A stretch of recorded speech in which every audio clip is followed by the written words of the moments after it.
Avant d'aller aux racines de ce qui est de ce qui est un peu de savoir à qui la faute, etc. et tout, je vais vous parler en tout premier lieu du truc à tout prix éviter, à tout prix, hop, éviter. Et là je le mets en gros. J'ai déjà vu des MJ qui balancent des TPK à leur groupe de joueurs pour leur donner une leçon. Il y a quelque chose dans le comportement des joueurs qu'ils n'ont pas apprécié, qui a blessé un peu leur petit ego, qui se sentent mal et qui sont en mode bon, vas-y, les joueurs m'ont fait chier, je vais leur donner une leçon et hop, gros total party killing dans ta gueule parce que d'un coup je leur ai balancé un boss qu'ils pouvaient pas battre et j'ai forcé du coup la mort de tout le monde. Donc ça, évitez à tout prix. Parce que, pourquoi? Parce que de 1, bah ça, c'est extrêmement toxique en fait, ça ne fait que, en fait, je veux bien que vous ayez des joueurs qui peut-être vous ont agacé. Vous avez peut-être des joueurs qui, le comportement, ça va pas, ça colle pas, etc. et tout. Il vaut mieux couper, arriver sur une partie de communication d'homme à homme, de femme à femme, enfin d'humain à humain, en tant qu'adulte ou en mode, oh écoutez, vous me cassez les bonbons, plutôt que d'essayer de se venger par le biais d'un jeu ou un truc comme ça. Parce que je vois souvent, j'ai déjà vu ça, les gens qui essaient de se venger par l'intermédiaire du jeu. Non, non, non, on n'utilise pas de manière détournée, on ne se sert pas d'un jeu, d'un côté ludique pour régler ses comptes. C'est pas du tout comme ça qu'il faut faire, parce que qu'est-ce que ça va faire? Ben, ça va engendrer encore plus de frustration, que ce soit chez les joueurs, qui eux vont mal le prendre, qui vont se sentir frustrés, et après c'est la spirale en fait, parce que eux ils vont encore plus mal se comporter, parce qu'ils sont en mode de toute façon MJ c'est un connard, etc. et tout, et ainsi de suite, et ainsi de suite, et après vous allez recontinuer, etc. et tout, ça va donner un truc en fait où plus personne ne s'amuse, et ça se balance des pics, etc. et tout, donc là on a loupé sur toute la ligne le côté ludique que doit apporter le JDR. Et ça, mais tout simplement, il faut tout simplement l'éviter. La chose dont je voulais parler, c'est que, rappelez-vous dans le podcast, Grégory avait dit une phrase qui était très intelligente, j'avais trouvé dans un podcast justement concernant, le premier podcast je crois, sur quand les dés vont mal, que faire, etc. en tant que MJ. Il avait dit quelque chose qui était assez intéressant, il a dit si vous n'êtes pas prêt à ce que le hasard vienne intervenir dans un jet de dés, alors ne faites pas jeter les dés. Tout simplement, en fait, ben, c'est là de comment ça va s'appliquer un peu au TPK. Si vous n'avez pas peur qu'il y ait potentiellement même une faible chance de TPK, et ben du coup, du coup allez-y. Mais le truc, c'est si vous avez peur qu'il y ait une faible chance de TPK, alors dans ce cas-là, ne fermez pas toutes les portes de sortie qui pourront conduire sur une alternative donc on va découvrir plus tard. Donc c'est-à-dire en fait, c'est juste prévoir déjà en fait le pire des scénarios, une porte de sortie éventuelle qui va découler sur une suite si ça commence à se profiler vers un TPK ou un truc comme ça en fait. Et ça, on va y venir après sur les alternatives que l'on peut trouver. Mais c'est-à-dire que si vous cloisonnez, par exemple, vous faites voilà salle fermée avec un boss, tout pas moyen de sortir, pas moyen de rentrer, etc. et tout, pas moyen de faire autre chose. Bon ben voilà, si là, à partir de là, oui, vous n'avez pas laissé de porte de sortie éventuelle pour que peut-être le boss puisse, ou le plafond puisse s'effondrer ou un truc comme ça, enfin disons qu'il y ait un moyen pour les PJ de peut-être prendre la fuite ou un truc comme ça quand ça commence à sentir le roussi. Et là, forcément, bon, vous prenez le risque de vous confronter à un TPK. Donc prévoyez toujours, potentiellement, si vous souhaitez éviter un TPK, une éventuelle porte de sortie ou un éventuel scénario alternatif. Mais on va y parler après, vous allez voir. On est après la phase au moment où tous les personnages sont morts, un peu silence gêné autour de la table.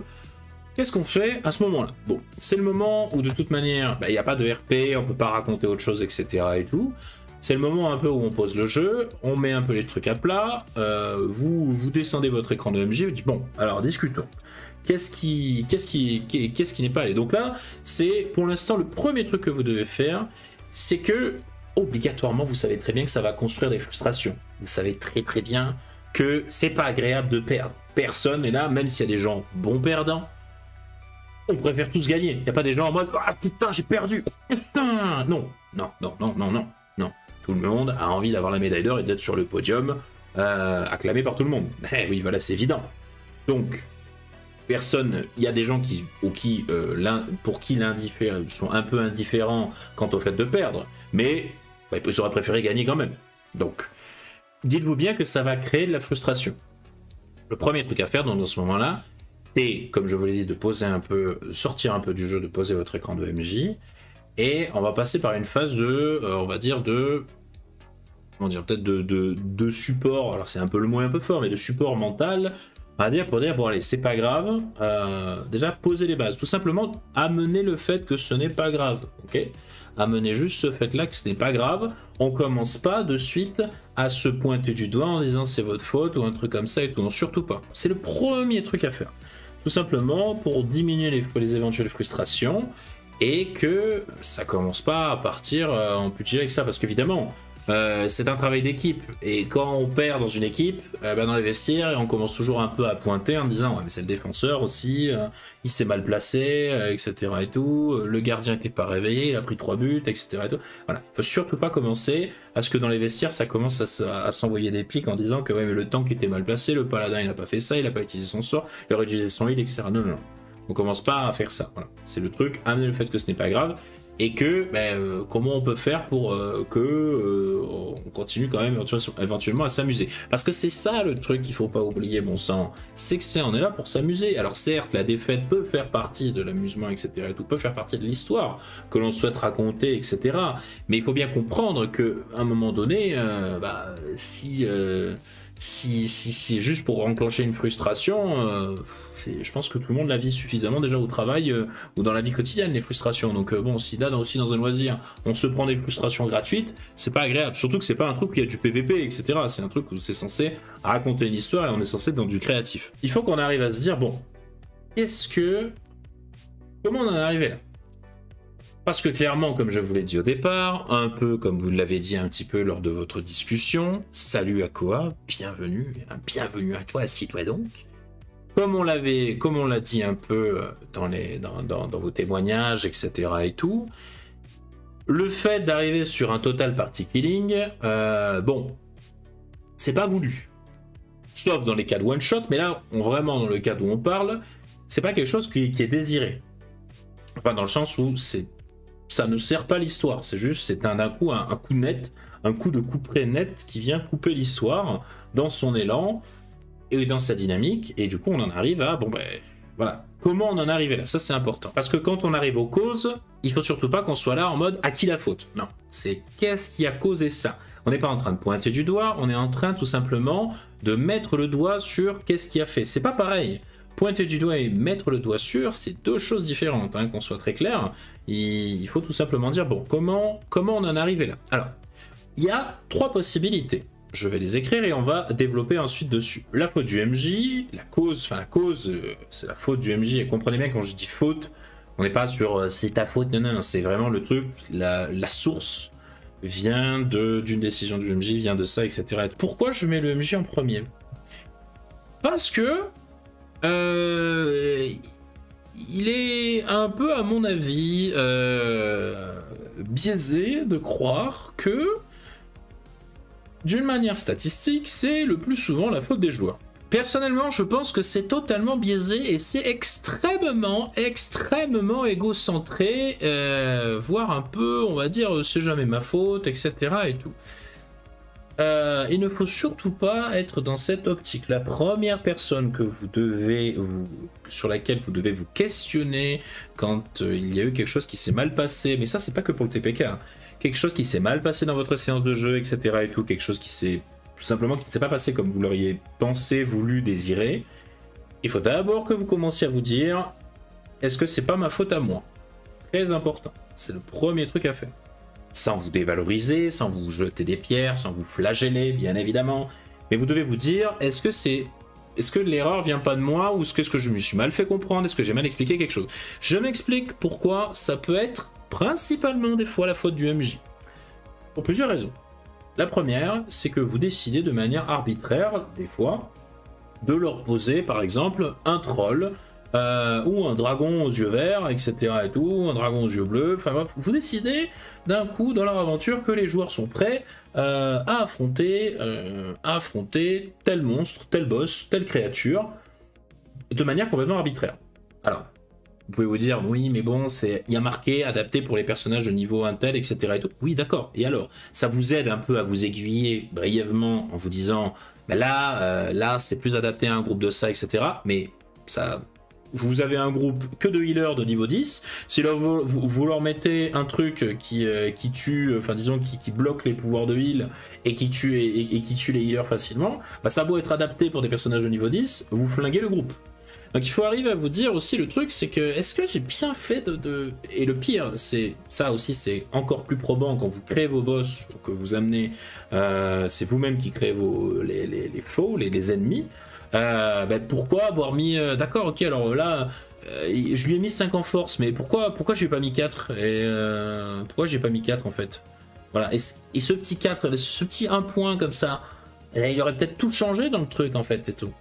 Et dites-vous que, pour vous rassurer, tout simplement, ça c'est ce qu'on appelle l'équilibrage, tout simplement. On a ça dans tous les jeux vidéo, etc. et tout, c'est l'équilibrage. Et dites-vous qu'il y a... Pour vous rassurer, dites-vous que l'équilibrage c'est quelque chose de tellement compliqué qu'il y a même des sociétés, hein, voilà, des sociétés de jeux vidéo PvP, League of Legends, Valorant, Rainbow Six, etc. et tout. Genre, il y en a plein à citer, qui ont des équipes qui travaillent à temps plein sur l'équilibrage. Et même malgré ça, c'est jamais super bien équilibré, c'est jamais parfait. L'équilibrage top parfait, c'est que tout le monde ait la même arme, tout le monde ait la même vitesse de déplacement, tout le monde ait la même hitbox, etc. Bon, ça donne un jeu très plat et fun que 5 minutes. Le fait est qu'il y ait des déséquilibres de la différence, on va dire, de balance entre des personnages et d'autres, etc., des champions ou autres, etc., des boss, etc. et tout, c'est ce qui caractérise un boss. Le fait est qu'il soit déséquilibré par rapport aux personnages du groupe. C'est-à-dire que le groupe va devoir se lier ensemble pour pouvoir surmonter l'obstacle qu'est le boss, mais le boss est plus fort forcément, etc. et tout, qu'un seul membre du groupe. Donc c'est du déséquilibre que naît l'intérêt, le combat, le côté épique d'une situation, etc. Donc c'est tout à fait normal. Mais dites-vous une chose, est-ce que si jamais vous créez vos boss, ou etc., ou autre, ou que même vous les tirez d'un bestiaire, est-ce que le groupe était vraiment prêt pour ça? Est-ce que, en fait, vous avez fait les bons jets? Est-ce que vous n'avez pas aussi focusé, par exemple, qu'un seul personnage, alors que c'était pas forcément logique? Est-ce que... Vous voyez, est-ce que vous avez appliqué les choses d'une manière suffisamment parfaite? Parce que si vous êtes dans ce mode de pensée-là, c'est que vous êtes un peu en train de vous dire, bah oui, du coup, c'est... Moi, j'ai appliqué tout à la lettre, etc. et tout. Réfléchissez d'abord si vous avez bien tout appliqué à la lettre. Parce que des fois, il ne faut pas appliquer tout à la lettre des fois en fait. Vous allez voir que ça, c'est une des alternatives. Il faut peut-être pas non plus être la sainte Bible des règles, non. Des fois, il faut dévier un peu et proposer des alternatives. Qu'est-ce qu'on fait quand c'est la faute du MJ? Bon. Là, c'est compliqué. C'est à la fois facile et c'est à la fois compliqué. Déjà, il faut commencer par admettre sa faute. Hein. On n'essaie pas de la cacher sous le tapis. On commence par admettre sa faute en le disant à haute voix, dire ouais, là je me suis gouré. Des fois ça peut vous dire que vous êtes gouré dans les règles, vous avez prévu trop fort, etc. et tout. Donc vous admettez votre faute à vous-même déjà et un peu aux joueurs. Un autre truc qui fait que c'est peut-être votre faute aussi. Ok, vous avez été avec les règles tout au cordeau, tout propre. Les règles sont là, les règles sont présentes. Vous avez appliqué les règles, vous avez pris le boss qu'il fallait, etc. et tout. Bon. Est-ce que, étant donné que vous passez l'intégralité des informations que vous donnez aux joueurs, vous les donnez via les descriptions? Est-ce que vos descriptions étaient assez claires pour prévenir les joueurs du danger, etc. et tout? Est-ce que vous avez bien spécifié aux joueurs telle ou telle chose? Est-ce que vous avez mis un peu plus l'accent sur la faiblesse d'un boss de manière un peu subtile? Mais est-ce que vous avez amené les joueurs sur le terrain, les rails, sur comment potentiellement battre le boss? Parce que si vous les lâchez comme ça en mode YOLO patalo et vas-y démerde-toi, le fait qu'ils tâtonnent et qu'ils savent pas, ça peut vite dégénérer en fait. Dites-vous qu'en plus ça se joue en pas beaucoup de tours. Donc ça c'est important à savoir. C'est que est-ce que dans vos descriptions, faites-vous une introspection sur vous-même, parce que là, on n'est pas dans la technique, dans les mathématiques, dans les statistiques. Là, on est dans le descriptif, dans le créatif, dans la manière d'amener la narration, etc. Est-ce que narrativement, vous avez été assez carré, assez propre, ça a été assez lisse, pour que vos joueurs puissent comprendre que le danger était réel, et que y avait une carte à jouer où il fallait faire attention. Moi, je vous donne un petit truc. Je fais un truc, moi, il y a certains moments, en fait, quand vraiment on rentre dans un moment où il faut les décisions des joueurs vont peser, mais extrêmement lourdement, avec potentiellement la mort de quelqu'un ou quelque chose une conséquence grave, lourde, je dis en HRP, un petit peu, je dis attention, à présent vous entrez dans la zone de warning. Tous mes joueurs savent ce que ça veut dire, la zone de warning, c'est le truc de attention. Donc là maintenant, t'as tout le monde autour de la table qui fait un gros silence, tout le monde est en mode ultra concentré, en mode ok, donc là, les actions que je vais faire, il faut qu'elles soient millimétrées. Ça arrive très très rarement, mais des fois, simplement pour dire attention, là, on est dans un instant critique, faites attention à ce que vous faites. Voilà. Donc là, déjà, ça suffit des fois à remettre un petit peu les joueurs qui étaient peut-être un peu en dégringolade de savoir pas trop quoi faire, de se dire ok, attends, refocusons-nous, arrêtons de nous disperser, on se concentre sur le truc. Et là, après, vous pouvez entamer un dialogue avec les joueurs. Parce que les joueurs, d'un coup, ils vont aller chercher le détail qu'ils n'ont pas trouvé, etc. et tout, ils se disent ok, alors attends. Tu me dis, ouais, il a sa carapace, mais au niveau des articulations, il y a pas, est-ce qu'il a une carapace? Non, effectivement, tu regardes, fais-moi un jet de perception, voilà, truc, ok, très bien, tu vois qu'au niveau des carapaces, il y a rien. Donc, vous voyez, après, vous pouvez faire arriver aux joueurs, etc., faire comprendre ça. Ça, c'est vraiment, s'ils n'ont pas compris, ne jouez pas la carte de la zone de warning à tout bout de champ, parce que ça va juste les gonfler et ils vont juste s'énerver, en fait. Tu vois, bah oui, mais attends, tu nous dis qu'on est dans la zone de warning, mais tu nous donnes aucun indice, aucun truc, donc comment on fait pour se démerder?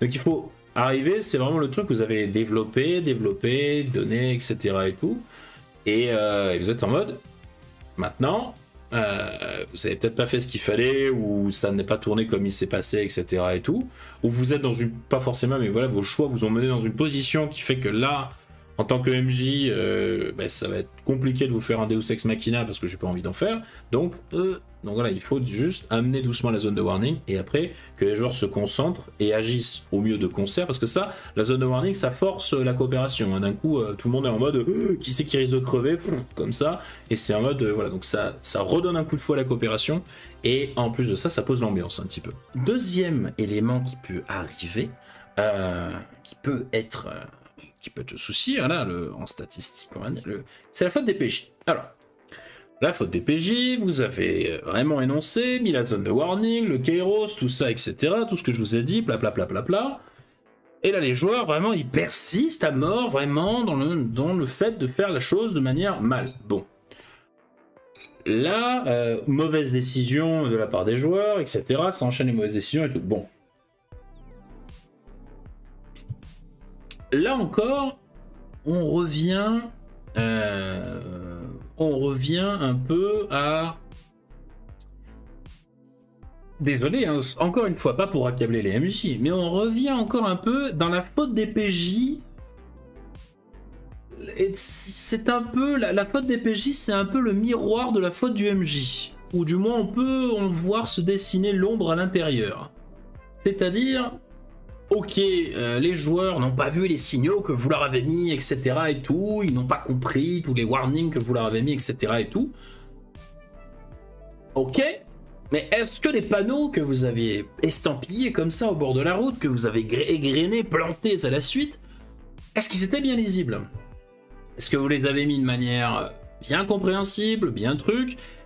Et est-ce que même vous êtes allé à dire un truc à HRP en disant « Je pense que très honnêtement, ce que tu es en train de faire, c'est une très mauvaise idée. » Une manière de dire, généralement quand ton MJ te dit ça, tu comprends bien que ce qui arrive derrière, ça va pas être d'une conséquence géniale pour ton personnage. Mais c'est normal. C'est normal que le MJ te dit là non. Et c'est vraiment... En fait, on est parti d'une incompréhension. Ça m'est arrivé une fois, voilà, avec Greg. Il m'a... À un moment, mon personnage, je dis, mon personnage, il va vouloir... il va vouloir 1v1 ce monstre, etc. et tout. Et mon personnage m'a dit non, en fait, attends, je t'ai pas. En fait, il a compris. Greg, c'est pour ça que j'aime beaucoup Greg, m'a dit attends, j'ai mal fait la description, je te réexplique le truc. Voilà, et tout. En fait, le truc, c'est voilà, en fait, il m'avait fait comprendre que le monstre, en fait, j'avais pas compris que le monstre était beaucoup plus balèze, etc. et tout, et que ça transpirait la mauvaise idée de le combattre. Voilà. Donc, j'ai dit ah ok d'accord, donc oui non effectivement mon personnage ne va pas aller au charbon pour le sacrifice gratuit, il va prendre ses jambes à son cou comme tout le monde. Les joueurs qui vont quand même vouloir passer outre ce conseil de MJ quand même, faut vraiment qu'ils forcent quand même quoi, c'est vraiment très forcé, c'est vraiment le truc là dans ce cas là, oui ils l'ont mérité, mais vous voyez, comprenez bien que quand c'est la faute des PJ vraiment à 100%, et ben c'est très rarement le cas en fait, tout simplement parce que c'est rare les PJ qui vont insister, et que quand le MJ leur fait la petite fleur sympathique, gentille, de leur dire mauvais bail, ah bah si vraiment ils insistent encore, c'est que je me dis mais attends, mais ils sont débiles ou ils sont cons, enfin c'est terrible quoi. Donc toujours, comme j'ai dit, il y a un peu un risque peut-être quand même, bah, que ce soit peut-être vous qui n'avez pas forcément mis, vous, nous, enfin les MJ, hein, qui n'ont pas mis les warnings assez nécessaires pour faire comprendre aux joueurs que mollo. C'est la faute du hasard. Alors attention. On en est là, attention. C'est la faute du hasard. Bon. Outre le débat de jeter ses dés devant les joueurs, etc. et tout, que la situation passe d'une situation ok à une situation catastrophique pour le groupe et genre un TPK, parce qu'on est encore sur le TPK, rappelez-vous, hein, on est vraiment sur le TPK, genre on passe on fait du 100-0 là, c'est vraiment le truc. Si tout ça, ça s'est passé sur un jet de dés ou on va dire une séquence de jet de dés assez, enfin on va dire un batch de jet de dés assez petit, ce qu'il faut peut-être revoir un petit peu, sa manière de jeter des dés ou les trucs comme ça. Parce que vous êtes peut-être là à vouloir mettre trop d'importance sur des éléments de hasard, et les jets de dés ont trop de poids en fait. Alors c'est normal que les jets de dés aient du poids parce qu'on est en jeu de rôle, il faut admettre le fait que en élément de détermination d'une réussite ou d'un échec d'une action, et ben c'est les dés qui tranchent, c'est évident. Mais disons que le souci, c'est statistiquement, dites-vous que vraiment, pour que tout le monde fasse des échecs critiques en permanence, etc. et tout le temps, tout du long et tout, statistiquement, c'est très rare quand même. C'est-à-dire que tout le monde fait des échecs critiques sur un groupe de 4 joueurs, à la suite, tout le temps, permanentement, etc. et tout, c'est assez dur. Et là, peut-être, il faut peut-être regarder aussi à la racine du problème, parce que c'est pas forcément que votre faute à vous. Je vous ai dit aussi que ça peut venir du fait de la manière dont vous souhaitez lancer les dés, de la fréquence à laquelle vous donnez le lancer de dés, etc. et tout, et l'importance que vous mettez aux actions qui sont le poids des conséquences que vous portez sur les actions sur lesquelles qui sont décidées par le hasard. Le souci avec ça, c'est qu'après il faut peut-être remonter à la racine du problème, et la racine du problème, des fois il peut venir du système de jeu, parce que si le système de jeu il est construit d'une manière extrêmement tabletop, ou genre attention, désolé, je vais tirer un peu fort sur Donjons et Dragons, mais un peu à la manière de Donjons et Dragons, où on est vraiment sur un truc beaucoup plus tabletop, peut forcément raconter une histoire, et là où d'un coup, sur un jet de dés, avec une statistique, avec une courbe de Gauss qui est complètement, étalée, et qui en fait, si vous réfléchissez bien, vous avez autant de chances de vous foirer lamentablement que de réussir avec éclat, et ce tout du long de votre aventure, c'est quand même un peu con, vous voyez le truc. Donc c'est Donjons et Dragons est construit dans une optique de tabletop, on va dire un peu de comme il a été dit dans le chat tout à l'heure, de wargame avec du roleplay. Donc si on est plus dans cette optique-là, effectivement, après le truc, oui, on est plus dans une optique de pas forcément de roleplay. Et si vous souhaitez raconter une histoire, peut-être détachez-vous de ce genre de système qui sont trop, on va dire, volubiles et qui sont trop basés un peu sur ce côté fun, un peu wargame, un peu en mode on met trop de poids sur un jet de dés, et essayer de trouver des systèmes qui diluent un peu plus la statistique pour la rendre un peu plus malléable et un peu plus dans la continuité, et pas que ce soit en mode un jet de dés, allez, au revoir, merci, le bonjour chez vous, quoi. Il faut essayer de trouver un système, et ça on en parlera.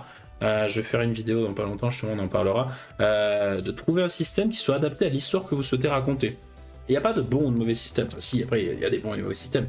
Mais il y a des systèmes adaptés aux histoires. Si vous essayez de raconter une histoire vraiment profonde, avec beaucoup de roleplay, etc. et tout, et que vous utilisez Donjons et Dragons, c'est pas le truc à adapter. Je dis pas que vous pouvez pas le faire, mais c'est compliqué parce que les jets de dés, ça va être frustrant à un moment donné, quoi. Mais ils sont faits pour être frustrants, donc c'est normal. Alors, les alternatives, la mort n'est pas obligée d'être la fin.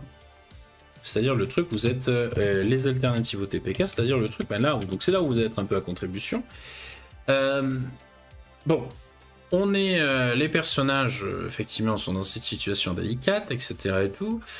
Est-ce que on finit obligatoirement sur un TPK obligatoire? Bon, est-ce qu'il n'y a pas d'autres alternatives à trouver pour éviter tout simplement de finir l'histoire de manière abrupte et qu'on amène d'une manière élégante une suite de scénarios et que show must go on, mais ça a pris une tournure, un tournant qui est tout autre que l'histoire, tout simplement, qui aurait pu être contée d'une manière si ça s'était pas passé autre comme ça. La résurrection / retour à la vie, bon, ça c'est la manière un peu brute de décoffrage, avec potentiellement un coup lourd. Voilà. Bon, ça c'est à voir. Bon, c'est une manière, on va dire, de... Ça c'est la manière, on va dire, c'est bien qu'on l'ait mis en premier, c'est la manière brute de décoffrage. Bon, c'est la manière un peu... Mais qui peut être porteuse, on va dire, de profondeur, un peu comme le présente Mr. Jack, voilà, mais... Ça amène, on va dire, c'est la méthode, bon, la première méthode qui peut nous venir à l'idée. Alors, on peut faire justement comme l'a proposé Akoa, c'est tac tac tac, hop, histoire, on va mettre ça, partir sur une histoire en 3D, une histoire, oui c'est bon, une histoire en 3D, c'est-à-dire que, on laisse le groupe de PJ comme portée disparue et on reprend la grande histoire. Je l'appelle la grande histoire. Mais ça, c'est de base, il faut prévoir ça. Je vais vous expliquer après aussi que ce que Greg avait fait justement en utilisant ce principe d'histoire en 3 dimensions. On reprend la grande histoire avec un groupe différent qui permet d'explorer un autre pan de l'univers et de peut-être raccrocher les wagons avec le groupe disparu. Alors, ça c'est quelque chose qu'il faut prévoir à l'avance dans la construction même de son univers, dans la construction même de ce que vous allez raconter aux joueurs, dans la construction même du jeu de rôle, de la campagne que vous allez voir porter. Toujours Greg, en fait, il a fait... on est sorti d'une campagne là qui a duré 1 an et demi et quelques, avec le Covid un peu plus long. Il s'appelait, c'est un jeu de rôle qu'il a fait lui-même, hein. Voilà, on fait tout à la main chez nous, hein. C'est un jeu de rôle en fait dark fantasy médiéval, enfin dark low fantasy médiéval, c'est-à-dire que la magie c'est pas courant et on a vécu un peu l'apparition de la magie dans une Europe médiévale un peu modifiée mais pas trop non plus, et il y avait ce côté très rude quoi. Voilà, c'est des trucs il y a des personnages ont démarré enfants et après par exemple le personnage on a eu un autre personnage qui a été dévoré par des loups, des trucs comme ça, c'est très dur, mais tout ça basé sur une mauvaise décision de notre part, etc. et tout, donc c'est très dur, hein, vraiment la rudesse d'une époque pas facile, hein, où il n'y avait pas la sécurité sociale, donc il y avait ça. Et en fait, le truc, c'est qu'on avait beaucoup, après, au bout d'un moment donné, les enfants qui venaient du petit village de Clairaut se sont dispatchés par le monde. Certains sont partis, etc. et tout. Il y a eu dans le scénario qui a fait que. Et chacun se sont dispatchés à plusieurs endroits du monde, en fait. Et on a suivi des arcs narratifs de chaque personnage en suivant après. Et chacun jouait des personnages à la fois PJ, mais à la fois PNJ. Suivait des personnages dans l'arc narratif des autres, c'est-à-dire que quand on suivait l'histoire par exemple d'Eleazar, mon personnage, les joueurs autour de la table jouaient aussi des personnages liés à l'histoire d'Eleazar, en fait, tout ça. Et en fait le truc, tout ça, ça permettait en fait que par exemple c'est arrivé que des personnages qui soient des personnages du jour deviennent des personnages importants enfin des personnages secondaires, on va dire, deviennent des personnages importants, et après des personnages voilà, qui sont, il y en a qui sont morts, mais tout ça en fait ça continuait un peu dans une grande histoire qui fait qu'en fait nous les joueurs, on avait une vision globale de tout ce qui était en train de se passer, et on comprenait petit à petit les pièces du puzzle, là où les personnages étaient localement en train d'explorer les pièces du puzzle pour que nous, les joueurs, on arrive à comprendre en fait et à imbriquer tous les trucs. Ce que les personnages n'auraient jamais pu faire en fait, tout simplement. Ou ce qu'ils auraient pu faire qu'à la fin. Quand même, des fois, il y a eu des personnages où j'ai dû jouer 2-3 personnages en fait, mais 3 personnages. Enfin, des fois, j'ai eu 2 personnages qui se sont rencontrés, mais 2 personnages se sont rencontrés en fait. Et après, bon, j'ai fait une interaction, etc. et tout, mais disons que voilà, en fait, c'est que comme le présente Aqua, c'est la grande. Là, il faut concevoir son histoire comme une grande histoire et pas une histoire centrée seulement sur un groupe. La possibilité que l'on puisse prendre l'intrigue par plein de bouts différents et que bah, si un groupe a échoué quelque part, ça ne peut que servir de base pour qu'un autre groupe puisse se resservir de cette base et après arriver une fois là. Surtout le cheminement qui les mène jusqu'à arriver à cette nouvelle base laissée par l'ancien groupe de PJ. Mais du coup, puis après à construire dessus, etc. Mais en chemin, ils ont découvert d'autres trucs. On va appeler ça par-delà la mort. C'est que bah, peut-être, certes, les PJ sont décédés dans leur chair, mais après l'esprit continue à être présent.